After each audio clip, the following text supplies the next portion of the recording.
Hello guys and welcome. This is Gambrous and I am going to be playing Kerbal Space Program. This is going to be a new series I'm starting. It's going to be a solo series, so I've never really done a solo series before, so I hope it doesn't seem too bad. But yeah, I'm going to give it a go. This game is amazing. I love it because I'm one of these guys who really loves space and sci-fi and all that, and just for me to have this game as a space simulator, I guess, like a space project simulator, I love it.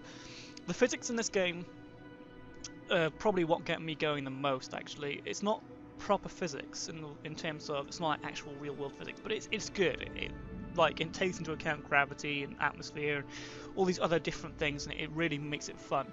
So, for those of you who don't know really what Kerbal Space Program is about, basically the game is a space program simulator where the whole idea is to launch probes, rockets, do missions to moons and eventually other planets and stuff. So you got to basically build a rocket that has enough fuel to get it off the ground and into orbit, and at the same time, you know, you got to try not to have too much fuel because the more fuel adds weight and stuff like that. So it's all about getting a rocket into space and to various different destinations.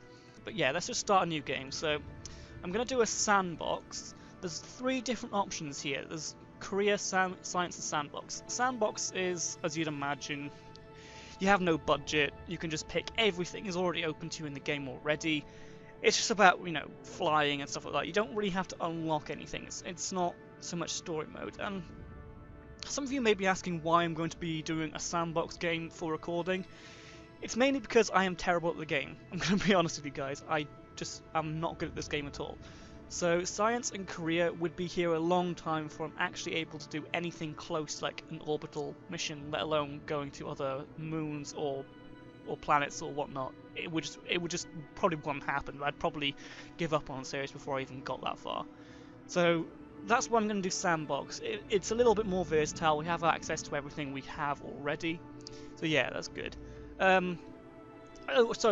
Important thing to note as well, guys, just before we get further into this, I am not using mods. There are loads and loads and loads of really good mods, and I might start using them later on if the series, you know, gets that far. I'm just sort of testing the water here a little bit. But yeah, the Kerbal Space Program is a great modding community, and most people play with at least one or two mods. This is purely the core version of the game I'm playing here, guys. So anything I do, you can get it if you buy Kerbal Space Program. It will all be there for you. So the different modes. We're starting with Sandbox. What I'm going to be doing. There are these other two. Now Career is basically you start from the ground up. So you have a very limited stuff you can do, and then you have to unlock all your different stuff as you go along. So you have to get funding. And different things. It says reputation there as well. I'm not 100% sure what the reputation's about. Maybe you can only use certain companies because there's different companies. So if different companies give you better engines, so maybe you need to get a better reputation before these companies start selling you pieces. I'm not 100% sure on that. Science, I do know about. That's basically you've got a progression in science. So you'll start off obviously with something really crappy, like some sort of one-man pod and stuff, and like a really bad engine. And then you do science missions, and as you do more science, you get more science points to try to unlock better technology in a sense, to, you know, get yourself a better rocket, so better engines, better pods, better fuel tanks, all this different kind of stuff. Yeah, that is a very progressive style. Like I said, the reason why I'm not doing it is because I'm not very good at the game.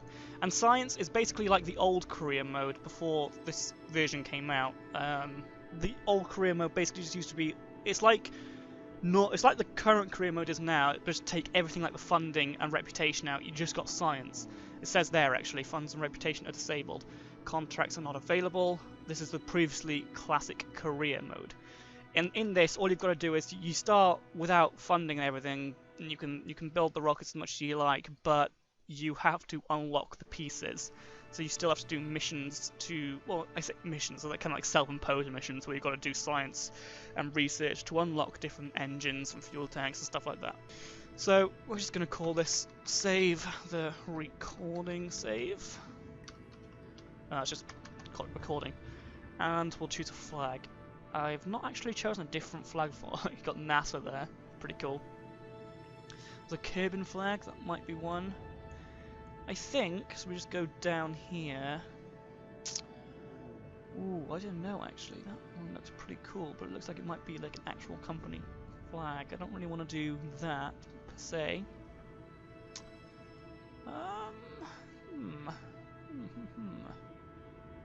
Yeah, you know what? I think we're gonna go with the Kerbin flag. Looks pretty. Yeah, we'll go Kerbin flag. Yeah, that looks pretty cool. So that basically means whenever we get somewhere new, we can plant a flag, and that's the kind of flag we'll come up with. I haven't. You can actually, I think, add your own flags, like your own pictures to become flags. I haven't done that. All right, so this is your basic kind of.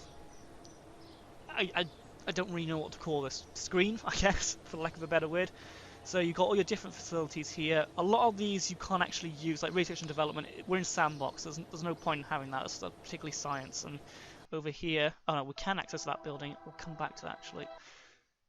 Yeah, that is a building we can access. There's a few buildings you can't access. What's this? This is astronaut complex. I think you can access that. I think actually you can access all of this except from research and development.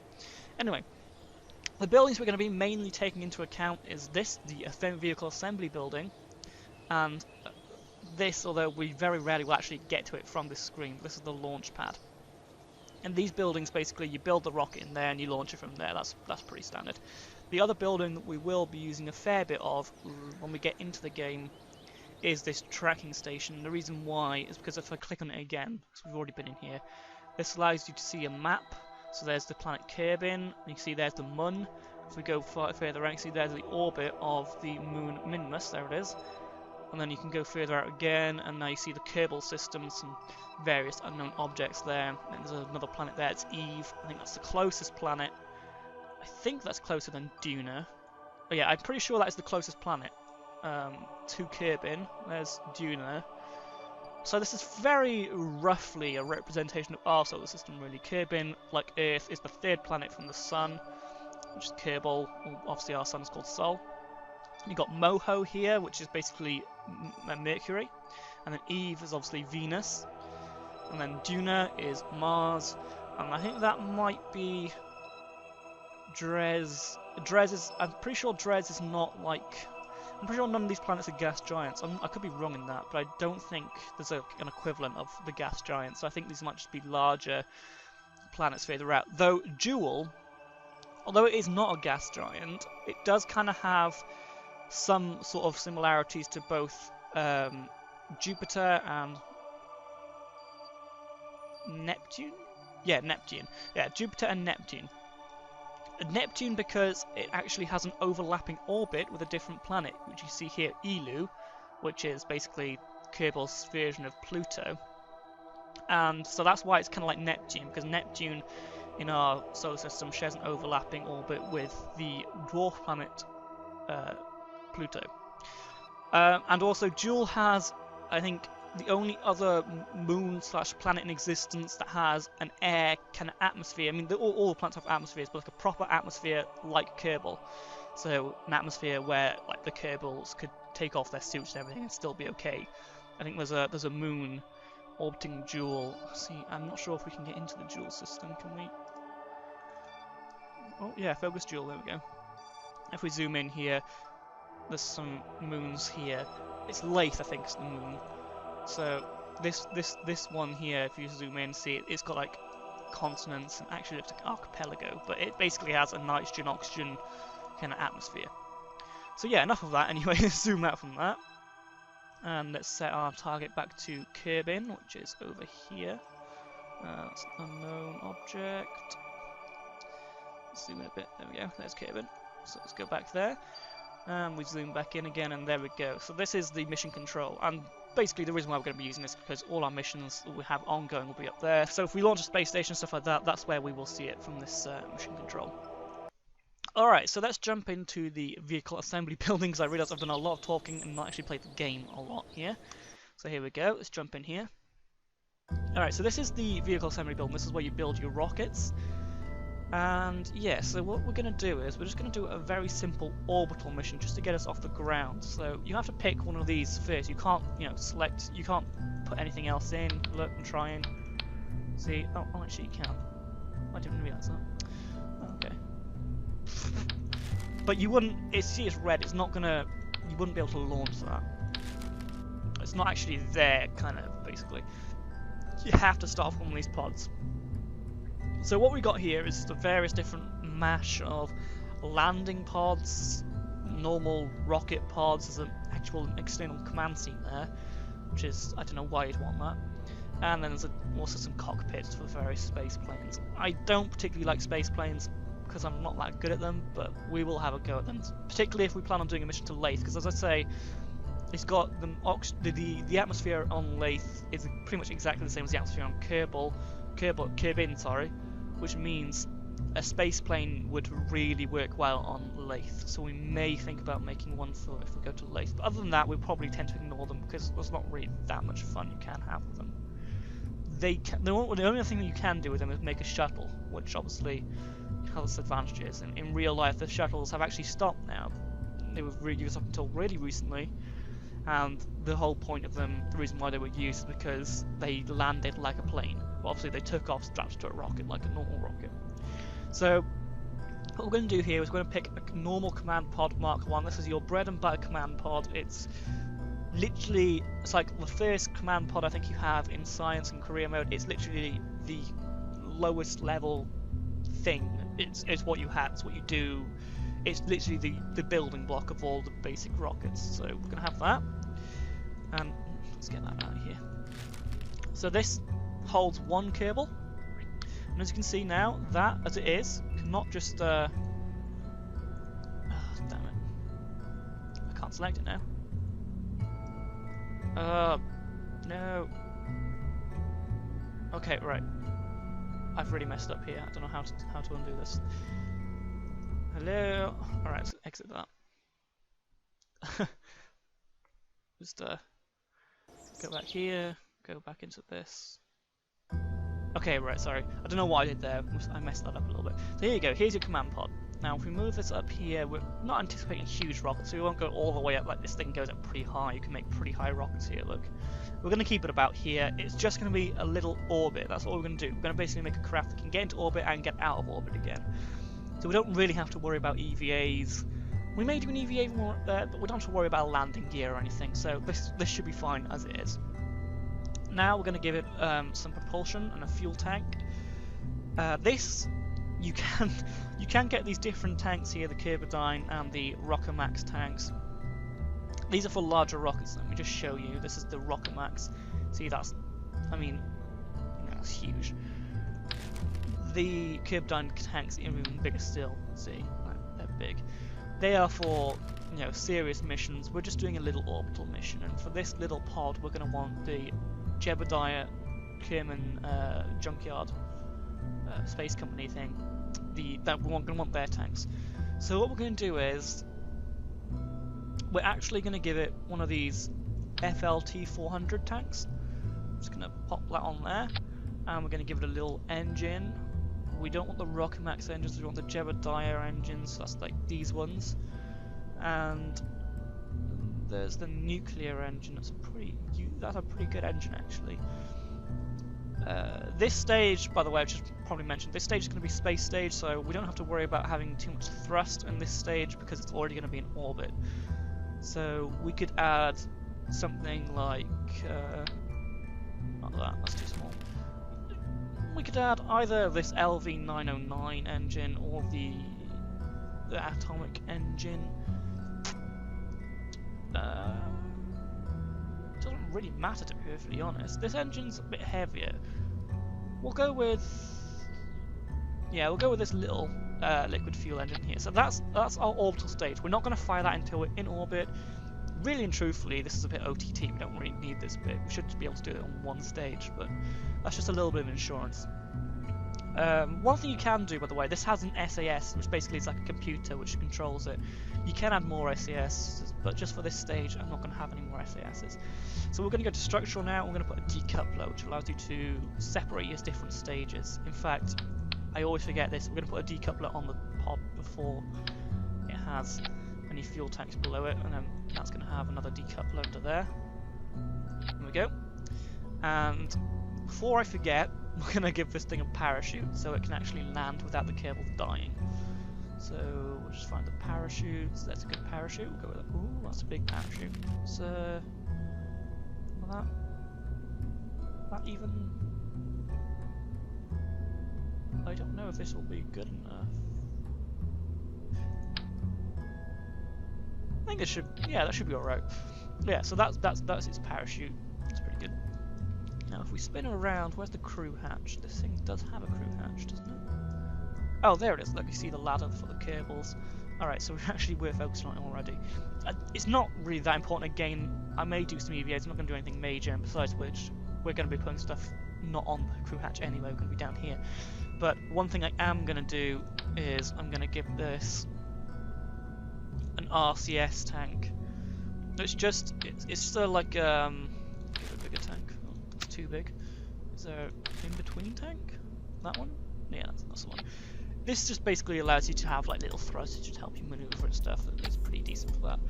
And we're going to give it some RCS thrusters, which I think are under control. Yeah, we'll just give it some of these radial ones. One thing I really like about this game, it's got this symmetry tool and this snap tool, so it allows you to just snap on, and you see there it's going to put 4 in a nice symmetrical line around our spacecraft, and there we go. So our 4 RCS thrusters, they will help keep us stable and will help us move in space. They're not very good in the atmosphere, they're not for that, therefore in space where they help. Alright, now we're going to put our main lift-off stage. So I'm going to go back to propulsion. I'm going to find some tanks. I'm going to use one of these, and just one. You don't need much lift. A lot of people go OTT by putting like 10 fuel tanks and stuff like that on, thinking they need all this fuel to get out the orbit, and then they can't actually lift off because it's too heavy. Already we're going a little bit OTT. This craft could probably get to the moon and back. what we're building here. It's already going a little bit over the top just for an orbital flight. We don't want to add really too much more onto it. And this, we're going to have this with a vectorable engine. Actually, we might not. We might.